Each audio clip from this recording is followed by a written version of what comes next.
Hello everyone. तो कैसे हैं आप लोग। स्वागत है आपका हमारे YouTube channel Ayushman study point में। फ्रेंड्स, आज हम डायनेमिक्स ऑफ रिजिड बॉडी का सेकंड पार्ट पढ़ेंगे। फर्स्ट पार्ट में हमने इंस्टेंटेनियस एक्सीलरेशन, वेलोसिटी हुआ, एंगुलर वेलोसिटी हुआ, एंगुलर एक्सेलरेशन हुआ, इन सब टॉपिक्स को पढ़ लिया था। ठीक है, तो आज हम हमारा सवाल स्टार्ट करेंगे सेंट्रीपिटल फोर्स से। सेंट्रीपिटल फोर्स यानी कि अभिकेंद्रीय बल। अभिकेंद्रीय बल क्या होता है? तो वो फोर्स जो किसी भी बॉडी पर, किसी भी, मान लो कोई बॉडी है, एक सर्कुलर पाथ में मोशन कर रही है। ठीक है, मान लो ये यहाँ पे ये पार्टिकल है और इसका सेंटर है ये। अब इस पार्टिकल जो है सर्कुलर पाथ में मोशन कर रही है। ठीक है, तो इस सर्कुलर पाथ पे मोशन करने के लिए, मतलब कि इस सर्कुलर पथ पे इस वस्तु द्वारा जो गति की जा रही है, जो मोशन की जा रहा है, वो करने के लिए इस पर एक बल लगेगा जो कि सेंटर की तरफ लगेगा।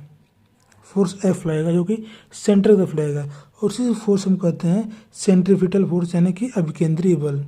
वह बल जो किसी वस्तु पे लगाया जाए ताकि वो वस्तु जो है वो एक सर्कुलर पाथ पे मोशन कर सके, उस फोर्स को हम कहते हैं सेंट्रीपिटल फोर्स।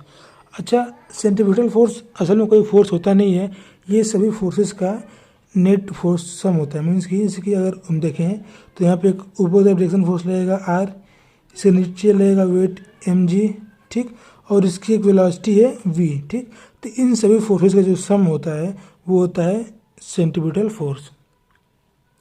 इसे कहते हैं अभिकेंद्रीय बल। अभिकेंद्रीय बल क्या है? वह बल जो किसी वस्तु पर लगाया जाए ताकि वो वस्तु एक सर्कुलर पथ पर मोशन कर सके, उस फोर्स को कहते हैं हम सेंट्रीपिटल फोर्स।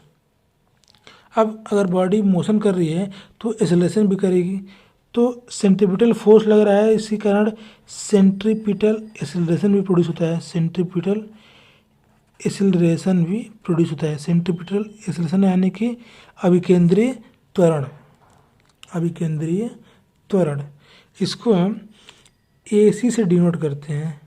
अभिकेंद्रीय त्वरण को हम AC से डिनोट करते हैं। और अभिकेंद्रीय त्वरण क्या होती है? अभिकेंद्रीय बल द्वारा उत्पन्न त्वरण को हम अभिकेंद्रीय त्वरण कहते हैं। मीन्स कि the acceleration produce due to the centripetal force is known as centripetal acceleration. Centripetal acceleration यानी कि अभिकेंद्रीय त्वरण को AC से डिनोट करते हैं, और AC इक्वल टू होता है V²/R। V²/R।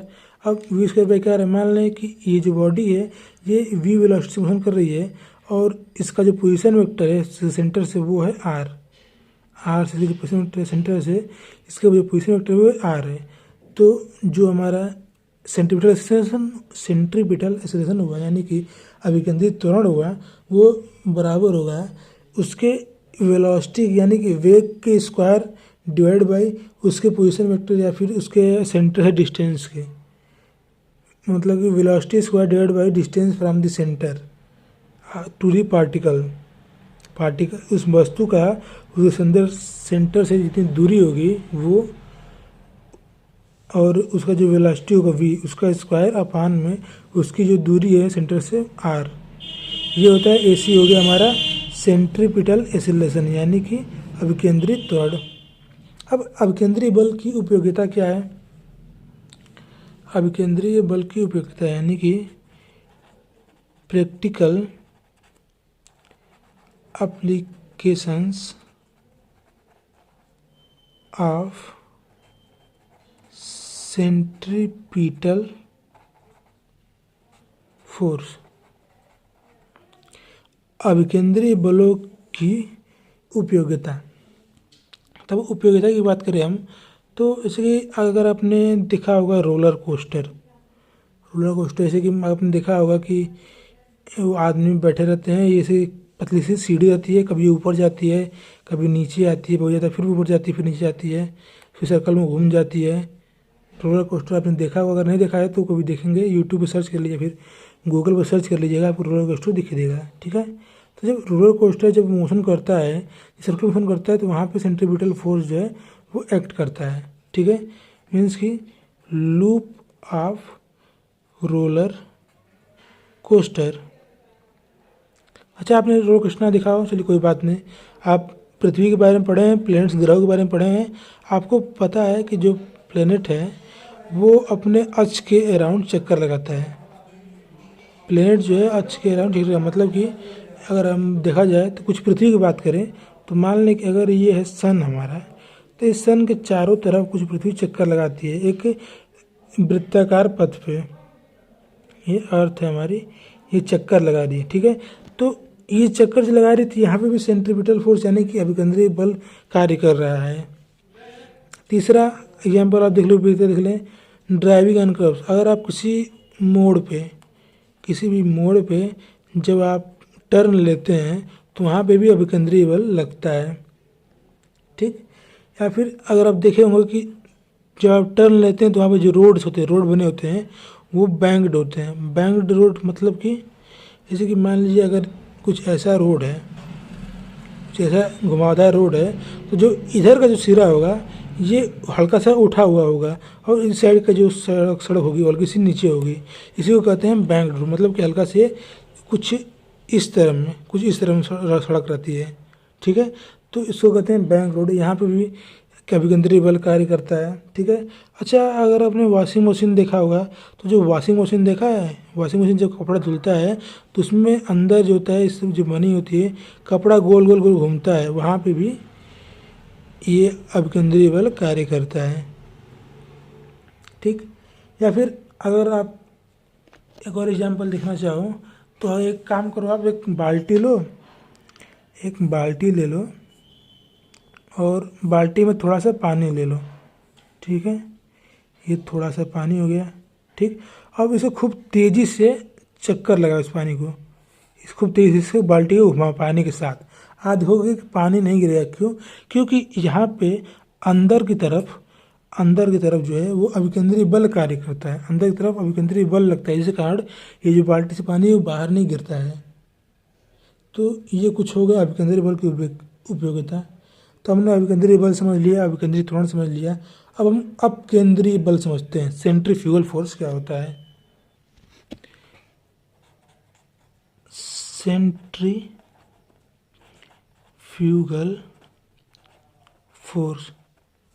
सेंट्रीफ्यूगल फोर्स यानी कि अपकेंद्रीय बल।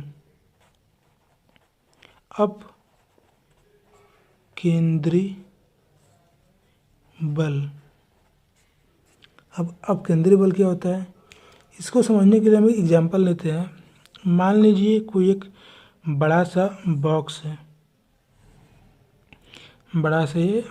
है, इसके एक कोने पे कोई एक आदमी बैठा हुआ है, कुछ इस प्रकार से,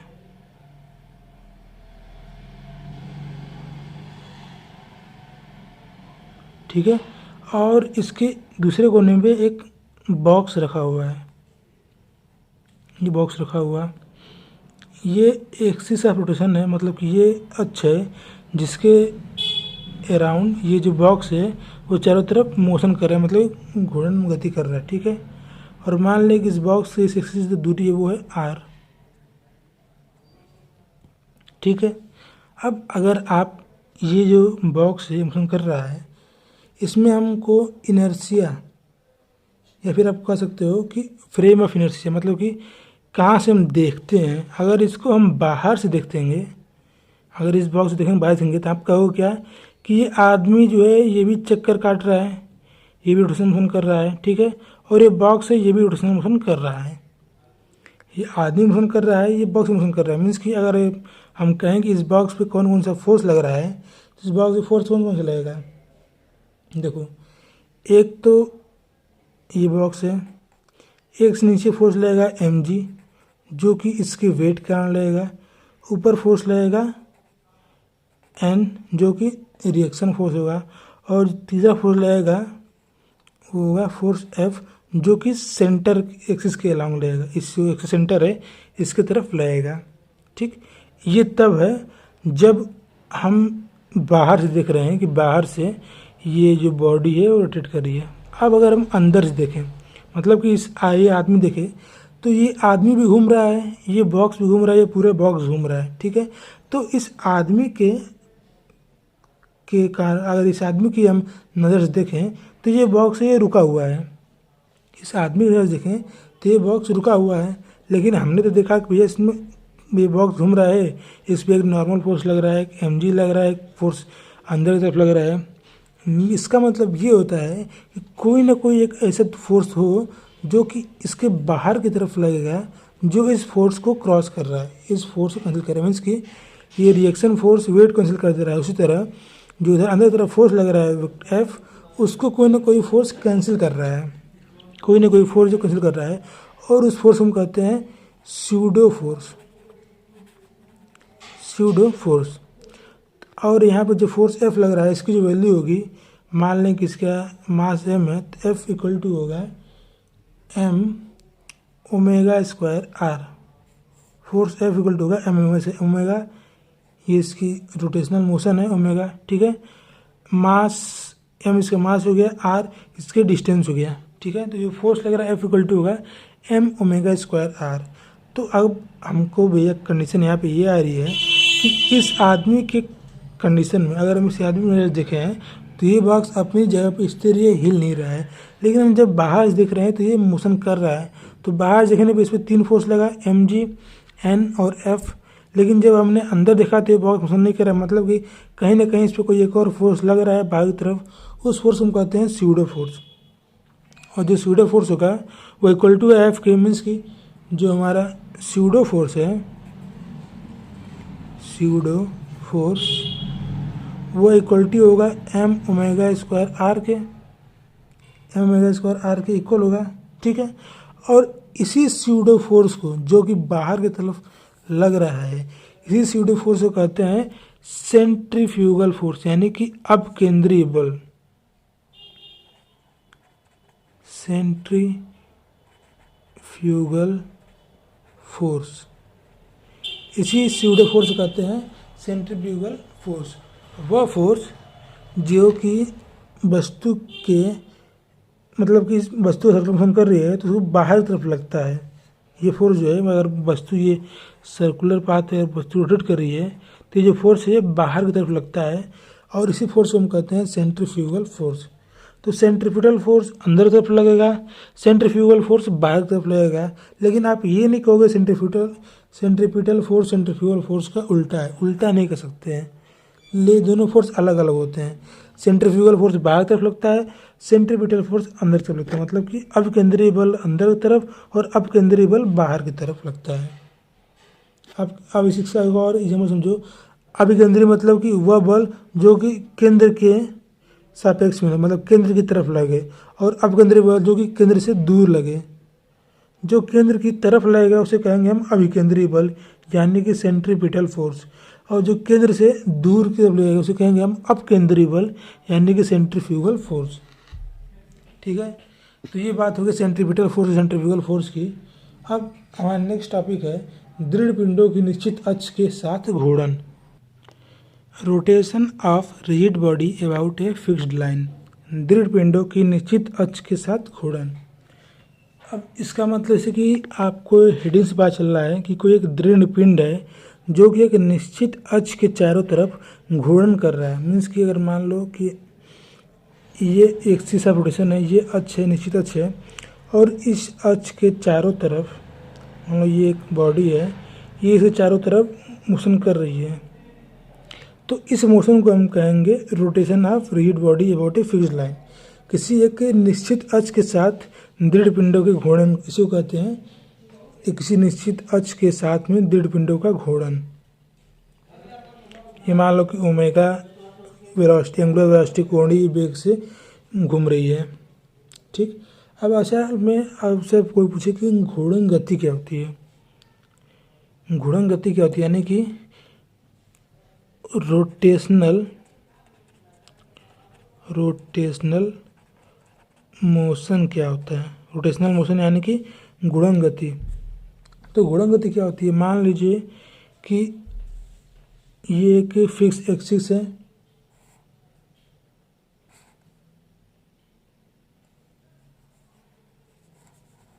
ठीक है, ये फिक्स एक्सिस है और ये एक्सिस है ए और बी, और इसके अलांग ये इसके चारों तरफ ये एक दृढ़ पिंड जो कि इसके चारों तरफ मोशन गुणन कर रहा है, ठीक है, गुणन कर रहा है। अब मान लें कि ये एक पॉइंट है Q और ये कोई मान लें कोई एक इस पूरे पिंड का कोई छोटा सा पार्टिकल लेते हैं, हम एक छोटा सा पार्टिकल लेते हैं, ये कण है हमारा P0। तो at time t equal to 0 पे जो पार्टिकल है वो पॉइंट P0 पे, at time t equal to 0 particle P0 पे। अब मान लें कुछ समय बाद जब ये एक सर्कुलर पाथ पे मोशन करेगा, इस पाथ में गति करेगा, तो कुछ समय बाद टाइम t पे,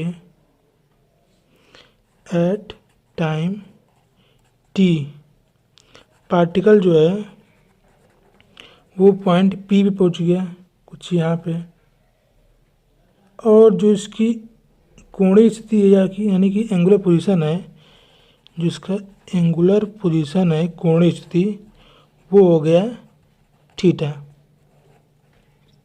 ठीक, मीन्स कि angle P Q P0 equal to हो गया थीटा। तो यहाँ पे क्या कर रहा है, यहाँ पे जो वस्तु है वो घूर्णन गति कर रही है, यहाँ वस्तु घूर्णन गति कर रही है और टाइम t पे उसका जो कोणीय स्थिति है वो है थीटा। हम मान लेते हैं कि टाइम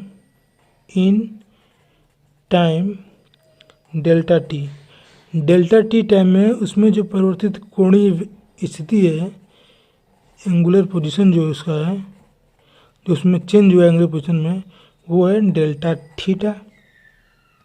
तो अगर हम कोणीय वेग निकालें, एंगुलर वेलोसिटी की बात करें, तो एवरेज एंगुलर वेलोसिटी यानी कि औसत कोणीय वेग ओमेगा बराबर होगा delta theta by delta T, और वहीं पे इंस्टेंटेनियस एंगुलर वेलोसिटी यानी कि तात्कालिक कोणीय वेग ओमेगा इक्वल टू हो जाएगा D theta by D T. तो किसी भी घूर्णन गति का अगर हम वेग की बात करें तो औसत वेग ओमेगा इक्वल टू होता है delta theta by delta T, और तात्कालिक वेग इंस्टेंटेनियस एंगुलर वेलोसिटी होता है omega equal to D theta by D T. ठीक है, अब इसमें देखिए, अगर ये जो बॉडी है ये एंटी क्लॉकवाइज मोशन कर रही है, अगर ये एंटी क्लॉकवाइज मोशन कर रही है मतलब कि घड़ी के उल्टी दिशा में इस दिशा में मोशन कर रही है, तो जो इसका क्या कहते हैं, जो इसका एंगुलर वेलोसिटी होगा वो आप ऊपर की तरफ होगा, यानी कि आपके तरफ होगा, टुवर्ड्स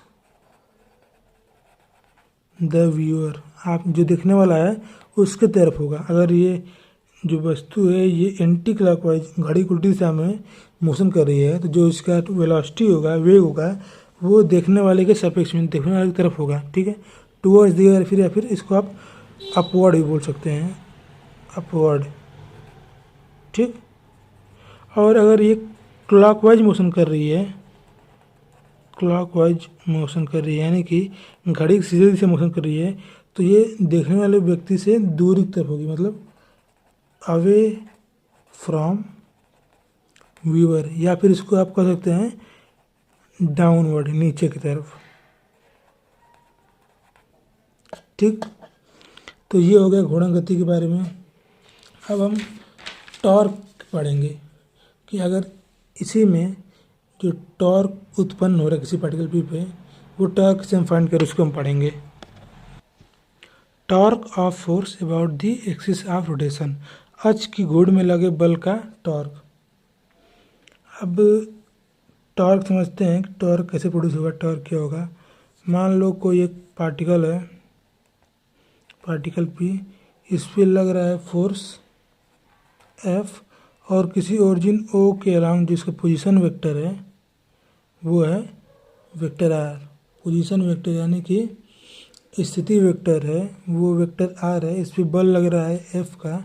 तो जो यहाँ पे टॉर्क प्रोड्यूस होगा, torque tau, vector tau equal to होगा vector are cross vector F, origin से उस पार्टिकल की दूरी इनटू उस पर लगाया गया फोर्स, उस पर लगाया गया बल, मीन्स की position vector into force F, vector are cross vector F. अब अगर यही कोई एक बॉडी है, कोई एक बॉडी है, इस पे ये किसी एक्सिस के अलोंग रोटेशन कर रही है, तो इस पे भी जो टॉर्क प्रोड्यूस होगा वो क्या होगा। मान लो कि ये बॉडी है, ये ए बी एक्सिस के अलोंग मोशन कर रही है, मीन्स कि ए बी एक्सिस के अलोंग घूम रही है, ठीक। इसमें हम कोई पार्टिकल मान लेते, कोई पार्टिकल पी है, ये हमारा एक्सिस है, एक्सिस पॉइंट मान लें ओ, इससे इसका जो पोजीशन वेक्टर है वो है आर, और इस पर जो फोर्स लग रहा है वो है एफ। ये जो फोर्स है ये बाहर की ऊपर की तरफ लगेगा, मीन्स कि ए बी पी, जो ए बी पी का जो प्लेन है उसके परपेंडिकुलर ही लगेगा।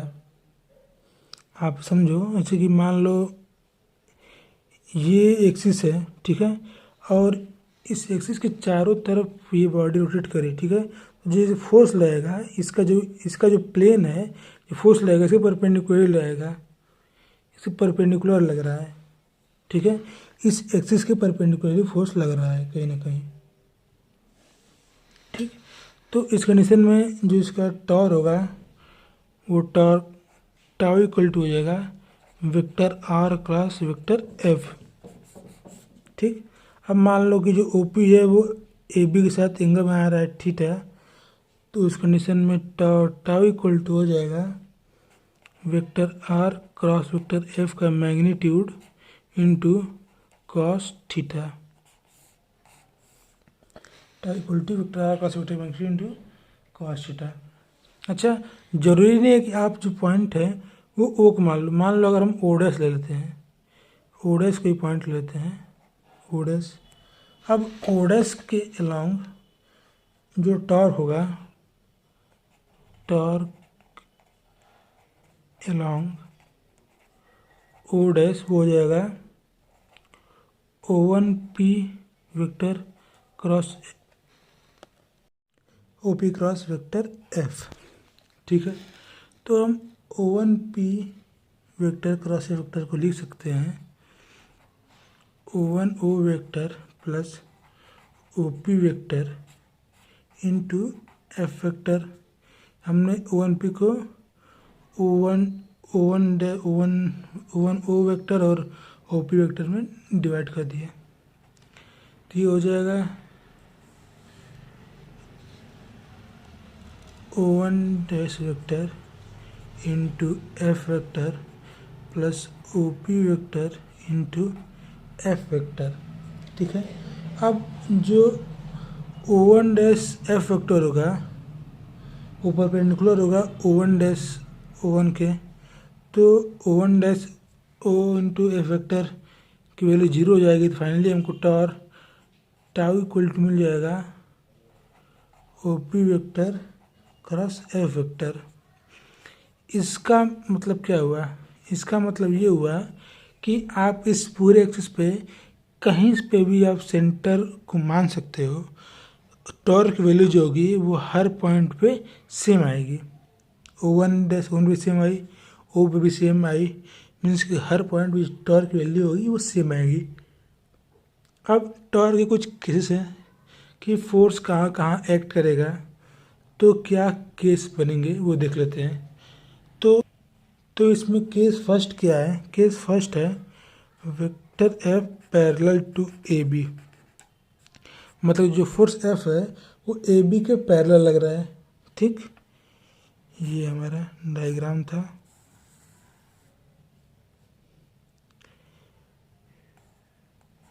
ओ पी फोर्स एफ, ये है ए बी। अब जो वेक्टर एफ है वो ए बी के पैरेलल लग रहा है, इस कंडीशन में जो आर क्रॉस एफ वेक्टर होगा, vector are cross vector F vector होगा वो परपेंडिकुलर हो जाएगा वेक्टर एफ के, ठीक है, और साथ ही साथ ये परपेंडिकुलर और वेक्टर एफ पैरेलल है ए बी के, तो vector are cross vector F perpendicular हो जाएगा ए बी के भी। मीन्स कि R cross F cos theta means cos 90 हो जाएगा। तो जो हमने वैल्यू निकाली थी vector are cross vector F cos theta, तो यहाँ थीटा की वैल्यू हो जाएगी 90 डिग्री। तो vector are cross vector F into cos 90, cos 90 value तो जीरो, तो वैल्यू हो जाएगी जीरो। मीन्स कि आर क्रॉस एफ का जो कंपोनेंट होगा ए बी के लॉन्ग वो जीरो होगा। ये फर्स्ट केस था। अब सेकंड केस क्या है? केस सेकंड केस कह रहा है कि अगर एफ जो है वो इंटरसेक्ट करेगा ए बी को, मीन्स कि ये ए बी है,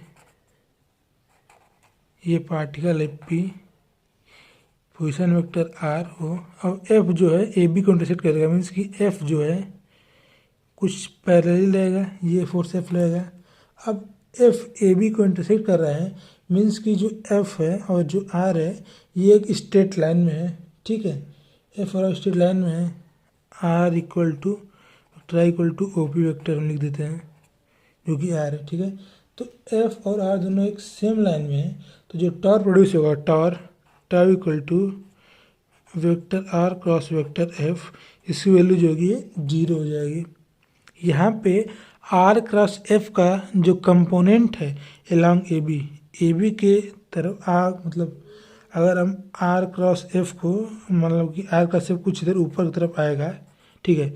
इसका जो कंपोनेंट होगा इसके अलॉन्ग मतलब इसका जो जिस पार्ट इसको अगर हम दो पार्ट में तोड़ते हैं तो जो इसका एक पार्ट होगा जो कि ए बी के सीध में होगा उसकी वैल्यू जीरो होगी। लेकिन यहाँ पे क्या हो रहा है, यहाँ पे जब एफ इंटरसेक्ट कर रहा है ए बी को, तो जो टाउ की वैल्यू है वो टोटल टावर है उसकी वैल्यू जीरो जा रही है। तो ये हो गया केस सेकंड। अब केस थर्ड की बात करें। केस थर्ड क्या है कि एफ जो है वो परपेंडिकुलर है ए बी के। अब ऐसा कैसे होगा? देखो कुछ इस तरह होगा कि ये हमारी बॉडी है, ये हमारा एक्सिस है ए बी, ये पार्टिकल पी ओ, इसको फोर्स लग रहा है एफ। अब इसको हम बाय को एक्सटेंड करेंगे तो ये इस पे जो होगा परपेंडिकुलर होगा एस, ये एंगल है थीटा, ये आर। तो एफ जो है परपेंडिकुलर टू हो गया है ए बी के, एक वेक्टर है परपेंडिकुलर है वेक्टर ए बी के। लेकिन यहाँ पे एक पॉइंट ये है कि जो एफ है वो ए बी के परपेंडिकुलर तो है लेकिन इसको इंटरसेक्ट नहीं कर रहा है। मीन्स कि जो ए बी है वो कुछ इस तरह होगा और जो एफ होगा वो कुछ इस तरह होगा, यूँ। मतलब समझो ए बी ये है और एफ ये है, तो जो एफ है वो ए बी के परपेंडिकुलर तो है लेकिन इसको कट नहीं कर रहा है, ठीक है। तो कुछ इस तरह कंडीशन में है। तो इस कंडीशन में जो टाउ होगा टॉर्क टाउ इक्वल टू हो जाएगा vector are cross vector F, means vector R के यहाँ पे O P vector cross F vector. अब इसको हम मैग्नीट्यूड के फॉर्म में लिखेंगे तो हो जाएगा tau equal to R F sine theta, और एफ साइन थीटा की वैल्यू यहाँ पे होगी आर साइन थीटा की जो वैल्यू होगी वो ओ एस होगी। मीन्स कि F dot O S, tau equal to F dot O S हो गया। और साथ ही जो टॉर होगा टाउ होगा वो पैरेलल टू हो जाएगा वेक्टर ए बी के, क्योंकि एफ परपेंडिकुलर है तो जो उसका वैल्यू आएगी वो उसके परपेंडिकुलर होगी और एफ के जो परपेंडिकुलर वैल्यू आएगी वो ए बी के पैरेलल हो जाएगी। मतलब कि आप देखो ये ए बी है, ये फोर्स लग रहा है एफ, ठीक है। अब इसके परपेंडिकुलरली ये फोर्स जो है ये फोर्स है, फोर्स से परपेंडिकुलर टॉर्क प्रोड्यूस होगा। जो टॉर्क प्रोड्यूस होगा वो कुछ कहीं ना कहीं इस तरह प्रोड्यूस होगा, तो ये जो टॉर्क प्रोड्यूस होगा ये ए बी के पैरेलल हो जाएगा, ठीक। समझो आप देखो यहाँ से ये ए बी था, ये ए बी है, ये है force F, force F A B के परपेंडिकुलर है, ठीक है। और इसका जो हम रिजल्टेंट वेक्टर टॉर निकालेंगे, जो टॉर होगा वो इसके परपेंडिकुलर हो जाएगा। इसके परपेंडिकुलर मतलब कि ए बी के पैरेलल हो जाएगा। तो torque tau equal parallel to A B के। ये थर्ड केस था। और फोर्थ एंड लास्ट केस क्या कहता है? फोर्थ एंड लास्ट केस ये कहता है कि मान लो कि जो पार्टिकल पी है उस पर अब तक हमने सिर्फ एक फोर्स लगाया है वेक्टर एफ, लेकिन अगर उस पर बहुत सारे फोर्स लगे, मीन्स कि force F1, F2, F3 so one कई सारे फोर्स लगने लगे, तो उस कंडीशन में जो टॉर्क टाउ होगा वो इक्वल टू होगा सबका position vector R1 cross F1 plus R2 cross F2 plus R3 cross F3 M plus so one. मीन्स कि अगर कई सारे फोर्सेस इस पॉइंट पे एक्ट इस पार्टिकल पे लग रहे, इस पार्टिकल पे कई सारे फोर्सेस लग रहे, मतलब F1, ये F1 हो गया, ये F2 हो गया, ये F3 हो गया, ये F4 हो गया, तो इस कंडीशन में जो टॉर्क टाउ होगा वो होगा R1 cross F1 plus R2 cross F2 plus R3 cross F3। अब यहाँ सेम पार्टिकल पे लग रहे हैं। अब मान लो कि बॉडी है, यहाँ पे F1 लग रहा है, यहाँ पे F2 लग रहा है, यहाँ पे F3 लग रहा है, ये एक्सिस है, तो यहाँ से हो जाएगा R1, ये होगा R2, ये होगा R3, ठीक है।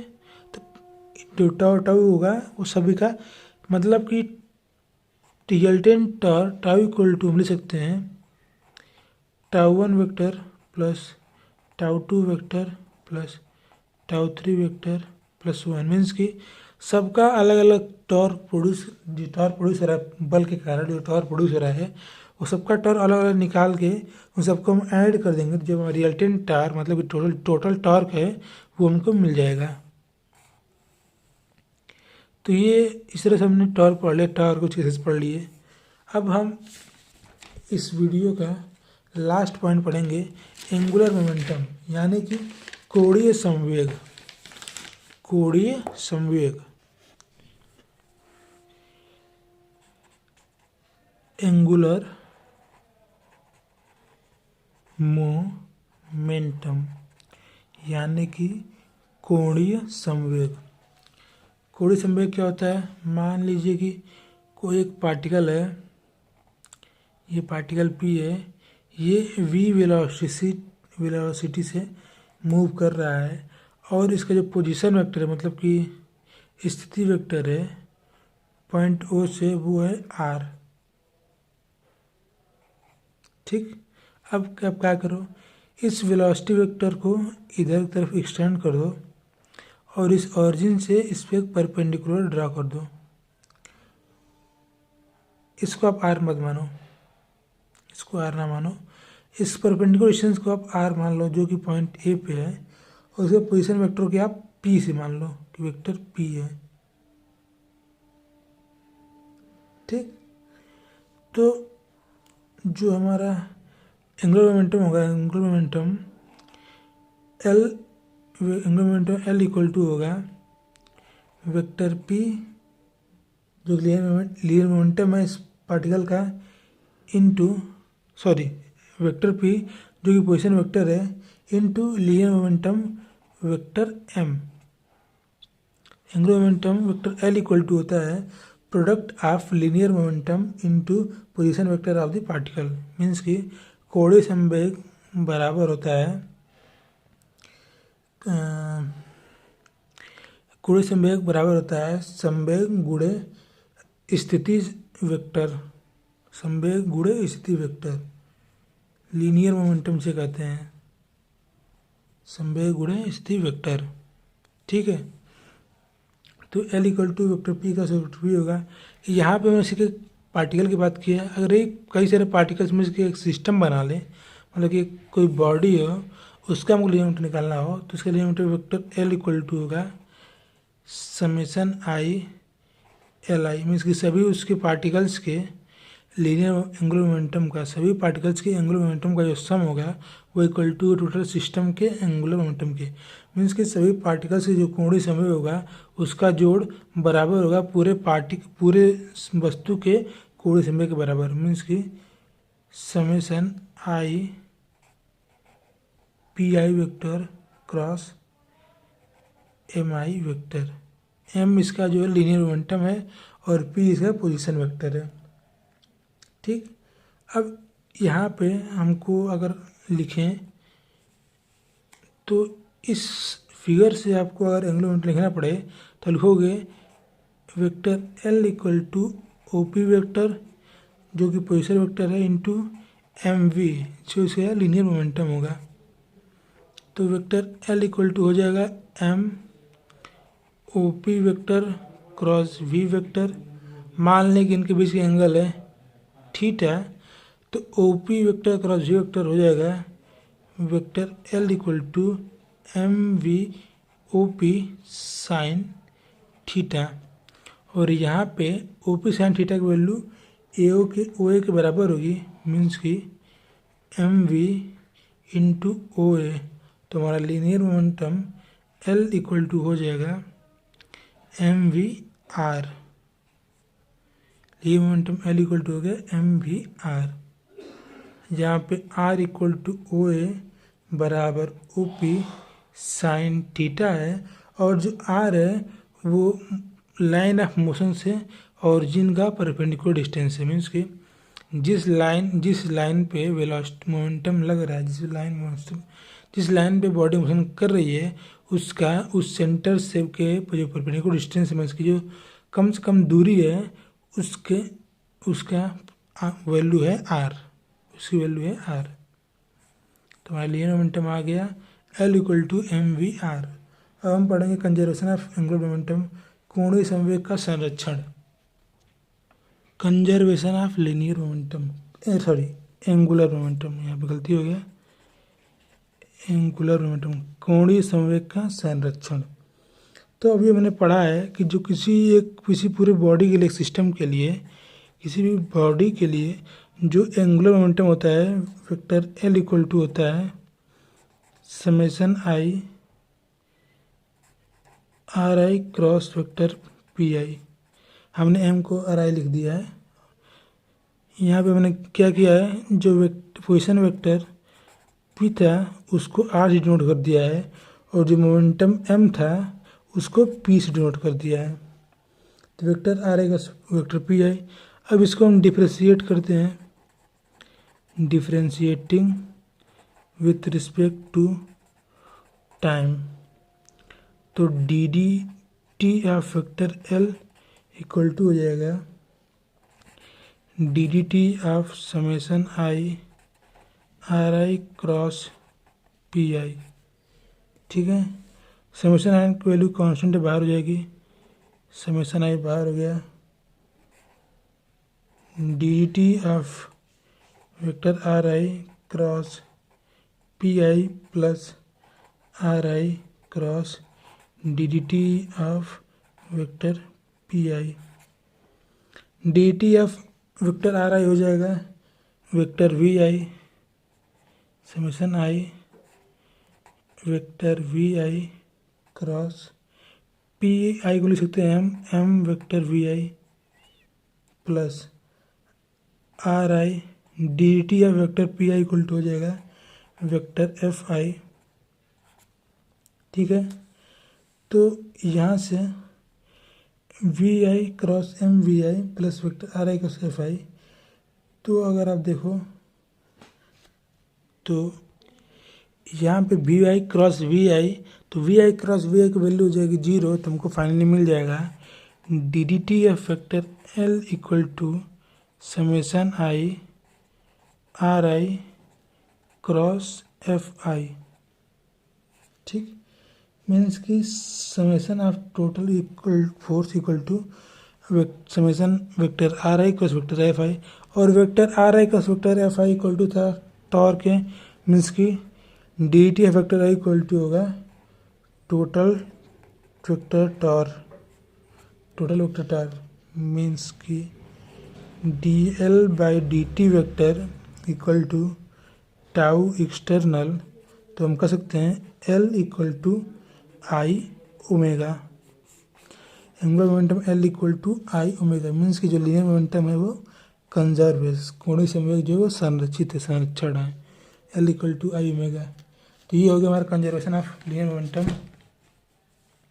या फिर इसको आप एक और बात लिख सकती हो, हम L equal to I omega का यूज यहाँ पे कर लेते हैं, तो हो जाएगा D D T of I omega equal to tau external I D D T of omega equal to हो जाएगा टाउ एक्सटर्नल के so I alpha equal to हो जाएगा टाउ एक्सटर्नल। अल्फ़ा है तो आपका एंगुलर एक्सेलरेशन मीन्स कि जो टोटल एक्सटर्नल टॉर है ऑन सिस्टम वो जीरो होगा अगर कि एंगुलर मोमेंटम कंजर्व रहेगी। मीन्स कि अगर एंगुलर मोमेंटम कंजर्व है तो टोटल टॉर होगा वो की वैल्यू जीरो हो जाएगी। इसी प्रिंसिपल कहते हैं principle of conservation of linear momentum, कोणीय संवेग का संरक्षण का सिद्धांत। ठीक, अब हम काइनेटिक एनर्जी यानी कि गतिज ऊर्जा की बात करेंगे कि जो बॉडी रोटेट कर रही है, मोशन कर रही है, तो यहाँ पे कोई ना कोई काइनेटिक एनर्जी प्रोड्यूस हो रही है। तो काइनेटिक एनर्जी क्या होगी उसे हम फाइंड करेंगे।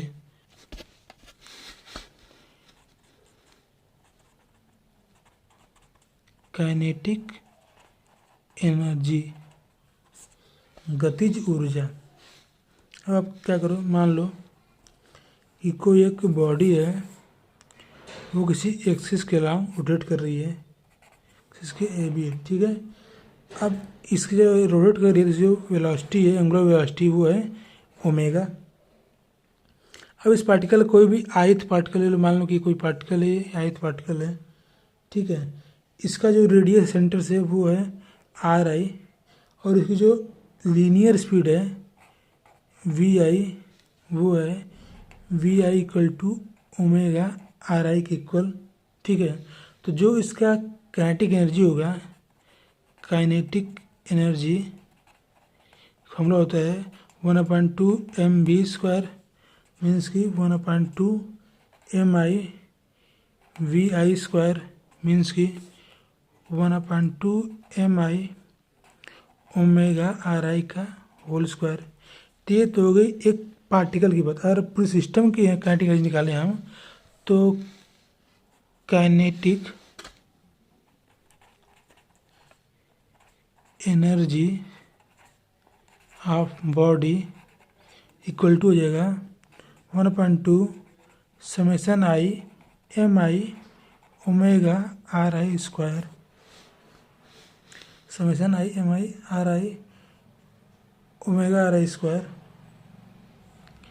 तो ये हो जाएगा 1/2 summation i m i r i square into omega square. Summation i m i r i square की वैल्यू होती है आई के इक्वल टू, तो हमारा काइनेटिक एनर्जी के इक्वल टू हो जाएगा 1/2 आई ओमेगा स्क्वायर। तो काइनेटिक एनर्जी ऑफ बॉडी के इक्वल टू हो गया 1/2 आई ओमेगा स्क्वायर। जो यहाँ पे क्वान्टिटी आई है वो क्या है, वो आप सोच रहे हैं क्या होगा, तो quantity I moment of inertia है। मोमेंट ऑफ इनर्शिया फॉर्मूला होता है summation I m i r i square, और यहाँ पे भी आई जो थी वो मोमेंट ऑफ इनर्शिया आई थी, ठीक है फ्रेंड्स। तो इस तरह हमारा second dynamics of rigid body का पार्ट सेकेंड कंप्लीट होता है। थर्ड पार्ट में मोमेंट ऑफ इनर्शिया के बारे में पढ़ेंगे, अलग अलग बॉडीज़ के लिए मोमेंट ऑफ इनर्शिया फाइंड करेंगे, साथ ही साथ मोमेंट ऑफ इनर्शिया का थ्योरम पढ़ लेंगे, ठीक है। तो अगर आपको वीडियो पसंद आया तो लाइक करें, शेयर करें, हमारे चैनल सब्सक्राइब करें, साथ साथ अपने फ्रेंड के साथ शेयर करें इसको। और अगर आपको इस का नोट्स चाहिए, इस चैप्टर का नोट्स चाहिए, तो नीचे दिए हमारे टेलीग्राम चैनल को ज्वाइन कर लें, आपको वो नोट्स मिल जाएगा। साथ साथ हमारे इंस्टाग्राम को भी ज्वाइन कर लें। तो मिलते हैं नेक्स्ट वीडियो में, तब तक के लिए बाय बाय।